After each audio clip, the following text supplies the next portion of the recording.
Good morning students. आज का जो लेक्चर है ये है क्लास 9 हमारी वर्ब्स के ऊपर। हमने लास्ट क्लास में वर्ब्स पढ़ा था कि वर्ब्स क्या होते हैं। वर्ब्स के हमने डेफिनेशन पढ़े थे, टाइप्स पढ़े थे। हमने एक टाइप उसमें पढ़ा था जो कि था ट्रांजिटिव वर्ब। अब जो सेकंड है हमारा ये है आपका इनट्रांजिटिव वर्ब।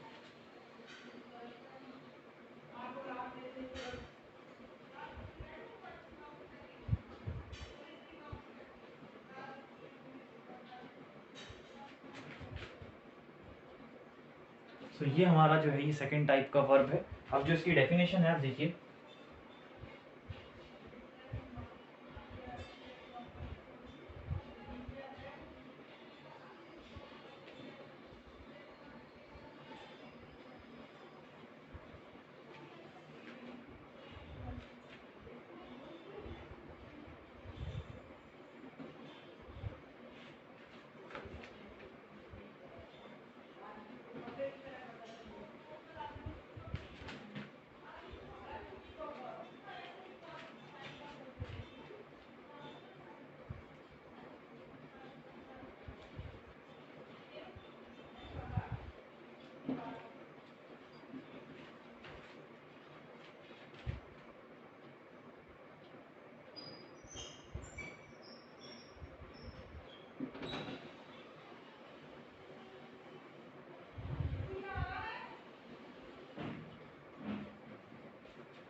ये है इंट्रांजिटिव वर्ब की डेफिनेशन। ये जो है ये है it denotes an action which does not pass over an object और which expresses a state of being. यानी कि हमने जब लास्ट टाइम हमने जब ट्रांजिटिव में पढ़ा था तो उसमें हमने एग्जांपल पढ़ा था कि a boy kicks the football, यानी कि एक लड़का जो है वो फुटबॉल को किक मारता है। तो उसमें हमको पता था कि जो सब्जेक्ट है वो है बॉय, जो ऑब्जेक्ट है वो है बॉल, और जो वर्ब है वो है किक मारना। और जो सब्जेक्ट है उसने ऑब्जेक्ट को किक मारी, तो उसमें ऑब्जेक्ट डिफाइन था, यानी वर्ब किस ऑब्जेक्ट पे अप्लाई हो रही है वो चीज़ हमने उसमें मेंशन की थी। लेकिन यहाँ पे जो है जो एक्शन है वो ऑब्जेक्ट पे पास नहीं होता। यानी कि हम सिंपल कहें द बॉय किक्स, कि बॉय जो है लड़का जो है वो लात मारता है। अब हम कहें कि the a boy is studying, कि एक लड़का जो है वो पढ़ाई कर रहा है। लेकिन अगर हमको ये पता होगा कि बच्चा पढ़ाई में क्या कर रहा है, कि अगर वो मैथमेटिक्स पढ़ रहा है, वो इंग्लिश पढ़ रहा है, वो साइंस पढ़ रहा है, तो हमको पता चल जाएगा कि वहाँ पे जो ऑब्जेक्ट है यानी पर्टिकुलर टॉपिक क्या वो पढ़ क्या रहा है। तो यहाँ पे हम उस चीज़ को इन्फॉर्म नहीं करते, यहाँ पे ऑब्जेक्ट क्या है वो हम नहीं बताते। जैसे कि हमने पिछला एक जो एग्जाम्पल था उसमें हमने लिया था कि बॉय किक्स द फुटबॉल, तो वो था हमारा ट्रांजिटिव, क्योंकि वो फुटबॉल को किक पढ़ रही है तो उसमें हमने डिफाइन कर दिया। लेकिन अगर हम फुटबॉल हटा दें, कि हम सिंपल कहें द बॉय किक्स, कि लड़का जो है वो लात मारता है, तो वो हो जाएगा इनट्रांजिटिव, क्योंकि वहाँ पे वर्ब तो है लेकिन वर्ब किस पे अप्लाई हो रहा है और जिस ऑब्जेक्ट पे अप्लाई हो रहा है वो वहाँ पे मिसिंग है, यानी वो ऑब्जेक्ट हमने यहाँ पे मेंशन नहीं करा। तो जहाँ पे हम ऑब्जेक्ट को हटा देते हैं, यानी कि जो एक्शन है वो वर्ब जो जो एक्शन है वो ऑब्जेक्ट तक नहीं पास होता, ऐसे वर्ब्स को हम कहते हैं इनट्रांजिटिव वर्ब्स। अब जो इसके एग्जाम्पल हैं,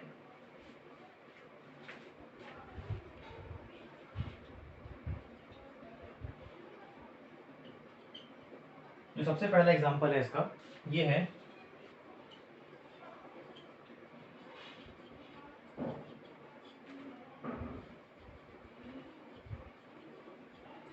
द बेबी स्लीप्स, यानी कि जो बच्चा है वो सोता है।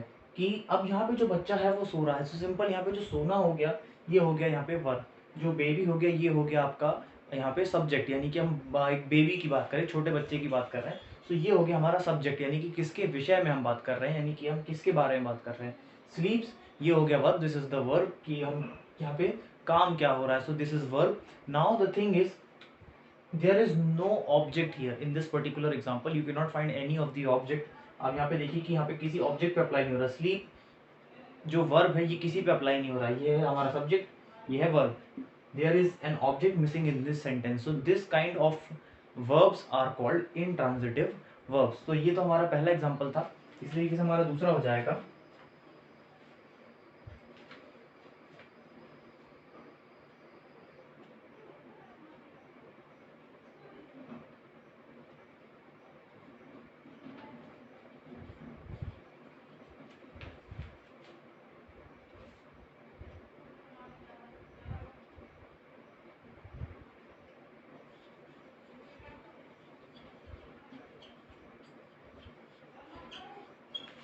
सेकेंड है हमारा द हॉर्स वॉक्स, यानी कि जो घोड़ा है वो चलता है। सो आप देखिए यहाँ पे कि जो सब्जेक्ट है, यानी कि the subject is here is horse, when that means we are talking about horse, and the thing what he is doing here, he is walking, means he generally walks.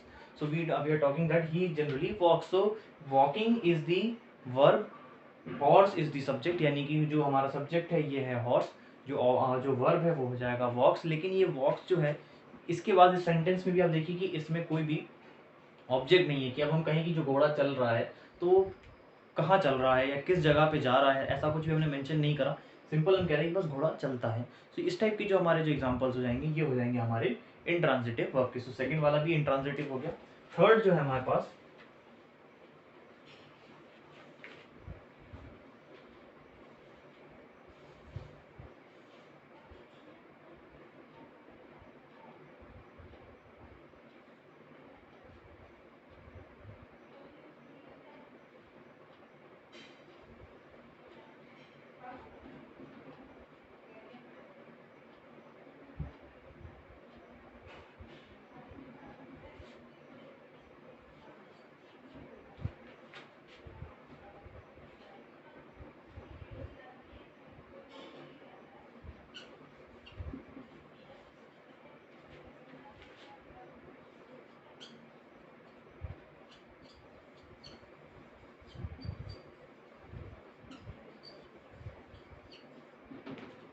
Next हमारा the girl laughs loudly, यानी कि जो लड़की है वो जोर से हंसती है। तो यहाँ पे जो हमारा सब्जेक्ट हो गया, यहाँ पे ये हो जाएगा गर्ल, सब्जेक्ट है यहाँ पे गर्ल।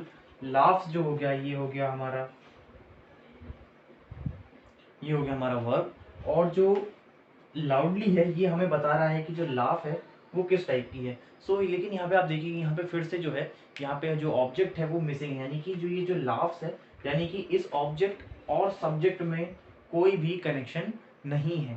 सो आप देखिए ये मतलब कि यानी कि ये जो हमारा जो लाउडली है, this is not an object, ये खाली हमको इसकी एक हमको स्पेशलिटी बता रहा है कि यानी किस टाइप से जो है हंसी है, वो ज़्यादा है कि कम है। सो इस तरीके से है, लेकिन यहाँ पे ऑब्जेक्ट कुछ भी नहीं है। सो ये भी जो हमारा थर्ड एग्जाम्पल हो जाएगा, ये भी हो जाएगा हमारा इंट्रांजिटिव वर्ब का एग्जाम्पल। सो ये हमारी डेफिनेशन है और ये 3 एग्जाम्पल्स हैं, इनको आप नोट कर लीजिए।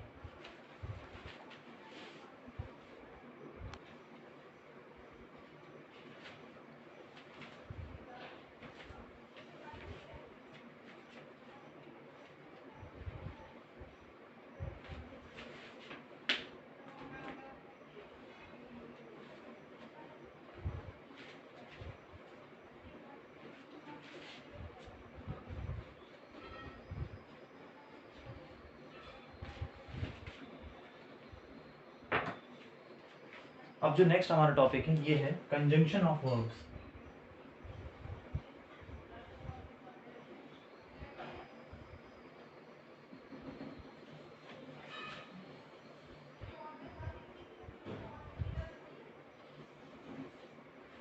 जो नेक्स्ट टॉपिक है हमारा ये कंजंक्शन ऑफ वर्ब्स। अब जो इसकी डेफिनेशन है,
सो ये हमारी कंजंक्शन ऑफ वर्ब्स की डेफिनेशन, यानी कि which verbs form their past tense by adding D, ed और t to their present with or without changing the vowel are called weak or regular verbs. So ये हमारे जो verbs, ऐसे verbs जो कि अपना which form their past, यानी कि जिसमें हम उनका past tense फॉर्म कर लेते हैं by adding d, ed और t to their present, यानी कि उनके present tense में हम उनमें d, ed और t जोड़ के with और without changing the vowel, यानी कि उनमें कोई भी vowel में changes लाए बिना उनके प्रेजेंट टेंस में डी, ईडी और टी जोड़ के अगर हम उनको पास्ट टेंस में क्रिएट कर लेते हैं तो उनको हम कहते हैं वीक और रेगुलर वर्ब्स। अब ऐसे कुछ जो हमारे पास सबसे पहले जो है एग्जांपल जो है हमारे पास सबसे पहले जो है ये है, एक हो जाएगा हमारा प्रेजेंट, फिर हो जाएगा हमारा इनडेफिनेट, और दूसरा हो जाएगा पास्ट पार्टिसिपल।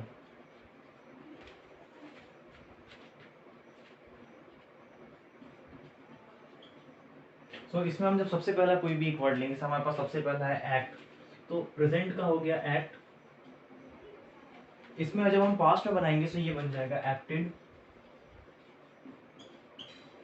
ये बन जाएगा हमारा एक्टेड, और इस तरीके से जब हम इसको पास्ट पार्टिसिपल में कन्वर्ट करेंगे तब भी ये रहेगा ACTED। तो सबसे पहला हमारा एग्जांपल हो गया एक्ट। दूसरी तरीके से हमारे पास जो हो जाएगा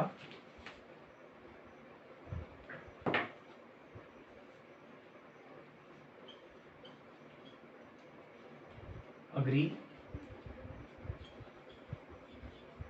अग्री का हमारा पास्ट इंडेफिनिट हो जाएगा अग्रीड,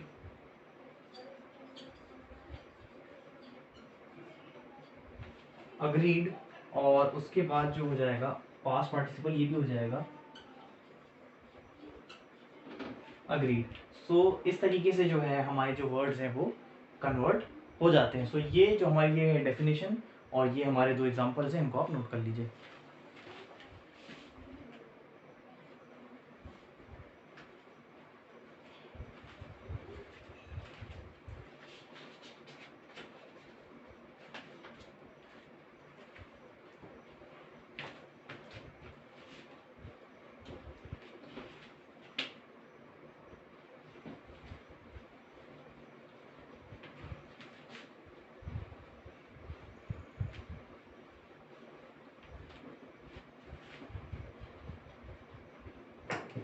इस तरीके से हमारे पास और भी कुछ वर्ड्स हैं, जैसे कि सबसे जो अगला है ये है अलाउ। अलाउ का अगर हम पास्ट इंडेफिनिट बनाएंगे तो ये बन जाएगा अलाउड, और उसके बाद ये बन जाएगा जो पास्ट पार्टिसिपल है इसका ये भी बनेगा अलाउड। सो ये हो जाएंगे हमारा जो नेक्स्ट थर्ड वर्ड था। इस तरीके से और भी वर्ड है हमारे पास, बाय, बाय का बनेगा बॉट, और जो पास्ट पार्टिसिपल बनेगा ये भी बनेगा बॉट।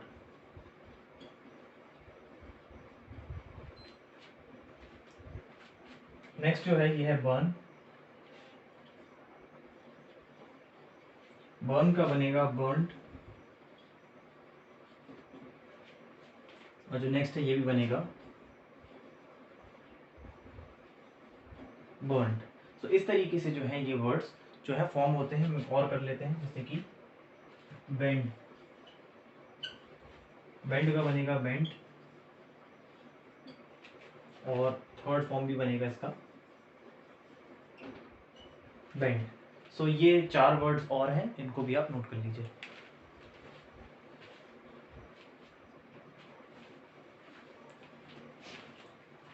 सो आज की क्लास में हमने देखा कि हम जो हमारा सेकंड फॉर्म था वर्ब का, यानी कि इंट्रांजिटिव वर्ब, उसके बारे में हमने पढ़ा और हमने इसकी डेफिनेशन और एग्जांपल्स भी नोट करे, और हमने एक जो नया टॉपिक देखा जो कि कंजंक्शन ऑफ वर्ब्स, इसकी हमने डेफिनेशन भी लिखी, और ये जो हमने जो वीक जो है हमारे जो रेगुलर वर्ब्स जो होते हैं उनके बारे में हमने पढ़ा। सो आज की क्लास के लिए इतना ही। Thank you.